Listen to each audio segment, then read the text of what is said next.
Welcome to the seventh in a series of sessions designed to enable your development as a teacher or manager.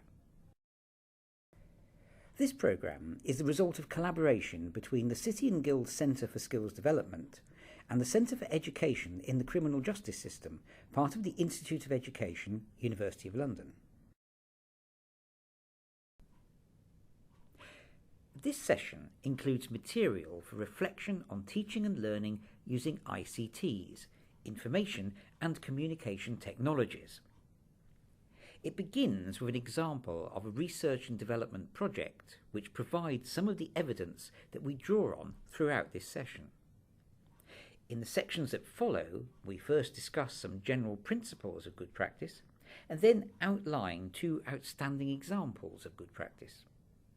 We then move on briefly to describe some current ICT initiatives. The session concludes with examples of how ICT can be used to support teaching and learning in the community. One basic idea that underpins this session is that the use of technology is motivational. ICT helps people to learn in new ways, and it helps to remove any stigma related to what are seen as more old-fashioned learning methods. ICT is also part of the basic skills curriculum, a clear signal that it is an important skill set for all learners.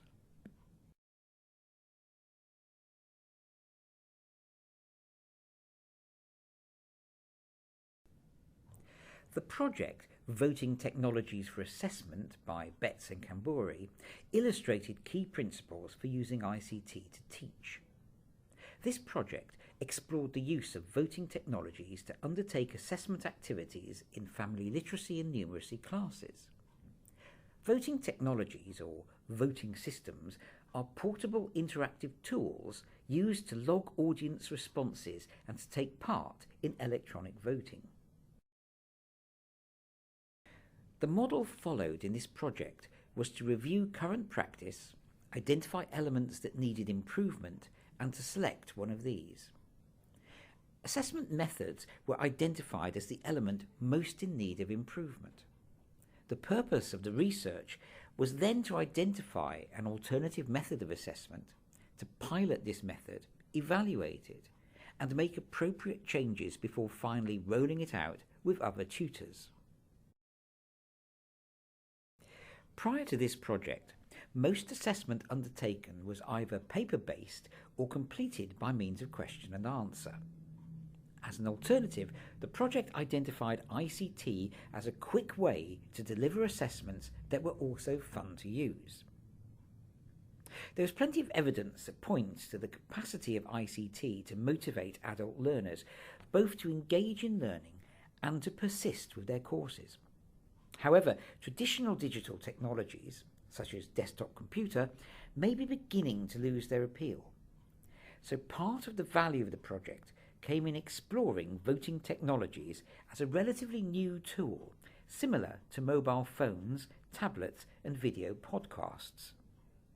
For more details on the electronic voting project, you can refer to the booklet, which is available as supporting material for this session. The electronic voting project raised several questions relating to areas of practice. In terms of teaching, would the use of this technology actually change teaching approaches? Progress. Would this technology provide a more effective means of measuring the progress of learners? Practicality. Would it prove to be an efficient method of assessment in terms of time to create assessments, analyse results, and transport the equipment? And finally, the quality of assessment itself. Would the technology provide a non-threatening means of assessing learners? So what did the project find in relation to these questions? The researchers highlight the following findings. The instant assessments gained by using voting technologies informed the lesson that followed. In some cases, learners asked questions during the assessment. Questions provided opportunities to reinforce learning. The observation of learners during their assessment also provided us with information which we could use for providing additional support during the lesson for those who needed it. The instant results gained from electronic voting, together with learner observations, allowed us to change what we delivered in the sessions, putting more emphasis on the identified areas of weakness. The provision of instant information was beneficial, and there was no need to hand-mark individual assessment papers.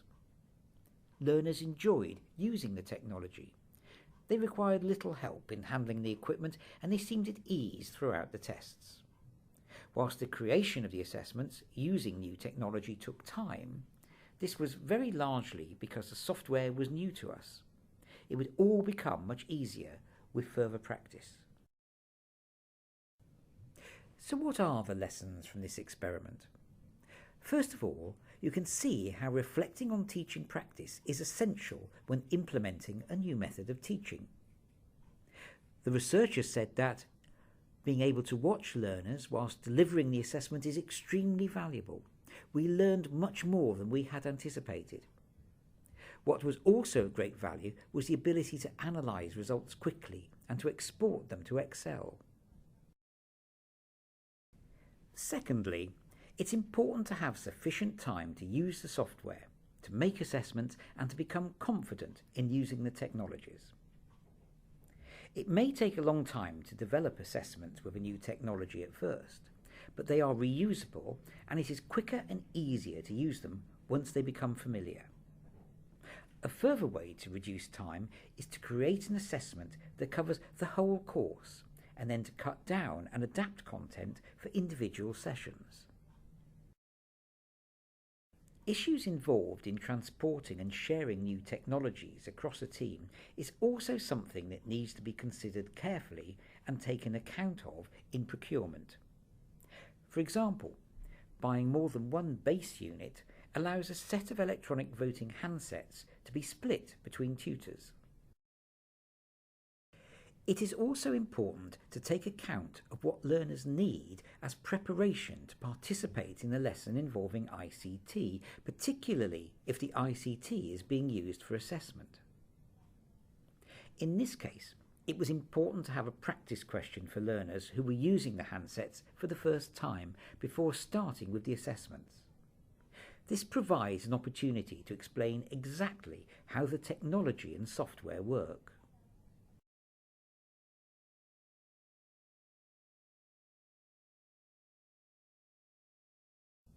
We now move on to discuss principles of good practice building on evidence from the Voting Technologies project and the extensive evidence on using ICTs in teaching and learning. A good source that you will find in the resource list is Mella et al.'s book Effective Teaching and Learning Using ICT. There are some important issues to focus on when designing sessions to teach with ICT. First, it is important to be clear about why you are using ICTs. Provide clear lesson aims for developing both ICT skills and any other skills at the start of the session and include a review of what has been learned at the end. This helps learners to know what they're expected to learn by using technology and how they're expected to do this. Be practical. Learning through use is important for most learners. It enhances understanding and memory. Learners benefit from a practical approach. It encourages motivation, collaboration, and purposeful activity. Be flexible and encourage collaboration. Flexibility in classroom management is essential. Be prepared to encourage collaboration through introducing joint tasks, for example. Encourage peer learning by means of small group work and using learners' work for whole class discussion. Encourage autonomy. It's important to promote self-directed learning. Tutors should move from seeing themselves as not only experts to seeing themselves as also facilitators and supporters in the process of developing autonomous learners. Variety is important. The use of a wide range of up-to-date technologies can be motivating for adults. This might include mobile phones, pads or tablets, digital videos or voting technologies. Of course, the choice of ICTs depends on the learning aims. For example, phones and tablets may be most useful for learning in general, whilst voting technologies are most suitable for assessment purposes. Effective approaches to teaching and learning ICT also involve embedding, that is, incorporating the teaching and learning of ICT into a wider learning programme. This may be a vocational programme or an adult literacy or numeracy programme. We now turn to two examples of good practice: the use of interactive whiteboards and voting sets at HMP Wealstun, and the music project run by Nacro services. The project at HMP Wealstun provides a good illustration of the use of appropriate software with an interactive whiteboard and helps to develop understanding of new concepts, including presentations, demonstrations and modelling. The interactive software used in this case includes StarSpell, BKSB workbooks and diagnostics. Using an interactive whiteboard can help to improve the planning, pace and flow of lessons. It can actively engage learners by encouraging them to come up to the whiteboard and contribute to the class. And interactive whiteboards also encourage learners to participate in other ways, for example, by adding data to a spreadsheet while exploring how to use data and how to construct a graph. The research found that learners at HMP Wealstun were engaged in focused class activities and fully participated in their lessons. Their responses were tracked instantly and their individual progress was monitored. They became active participants by using voting pads, which increased participation during the class discussions. Nacro Services Music Project is another example of good practice. The aim of this project is to provide technology-based skills and knowledge by using music production and website design to engage learners.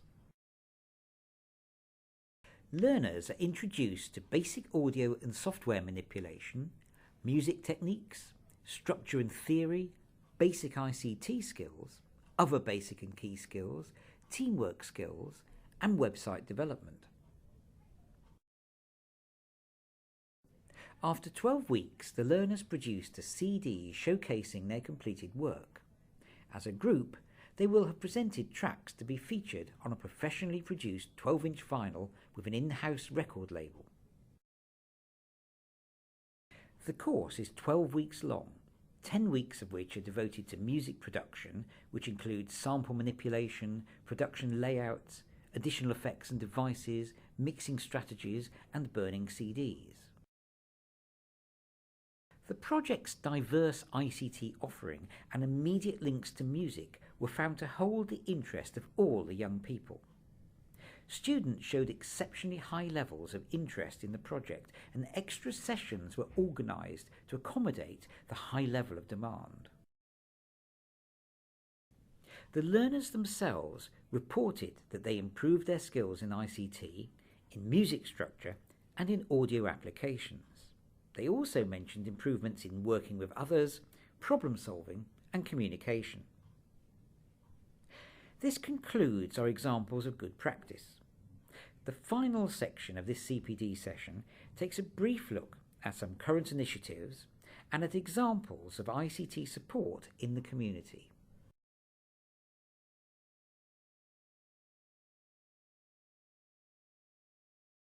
The Offender Learning and Skills Service offers the Offender Learning Journey, which includes basic ICT training as well as learning delivered through the medium of technology. Learn Direct centres are currently located in approximately 20 prisons. Virtual campuses are being developed in prisons in 2 testbed regions. This allows prisoners closely controlled access to specified websites in order to access a range of learning and employment-related applications without compromising security. The Polaris project is operating in 8 London prisons. This project allows prisoners controlled web access without compromising security. The prison's ICT Academy includes a programme of ICT training in prisons and is now established in 20 sites across the UK. Finally, here are some examples of how ICT is supported in the community. These are useful to consider with regard to offenders on probation and community sentences. Examples of remote learning include Learn Direct, the Open University, and alternative provision of virtual learning environments. An example of ICT with an employability focus is MegaNexus. This is an application which puts offenders at the heart of a social network of employers and local third sector organisations. It also offers training and employment opportunities. NHS Direct and NHS Choice are examples of how ICT can provide access to health advice and guidance. The NHS also offers CD-ROM-based cognitive behavioural therapy programmes, such as Beating the Blues and Fear Fighter for mental health support.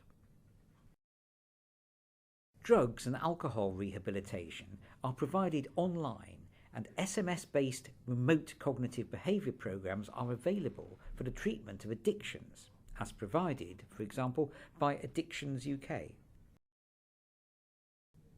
Financial advice can help learners to manage their money and stay out of debt. Financial advice and support is available from the Citizens Advice Bureau and can be accessed online. Some of this advice is specifically aimed at those aged 25 and under, offering information on debt, benefits and tax credits. Gaming technologies on serious developmental subjects are also available to support learners in the community.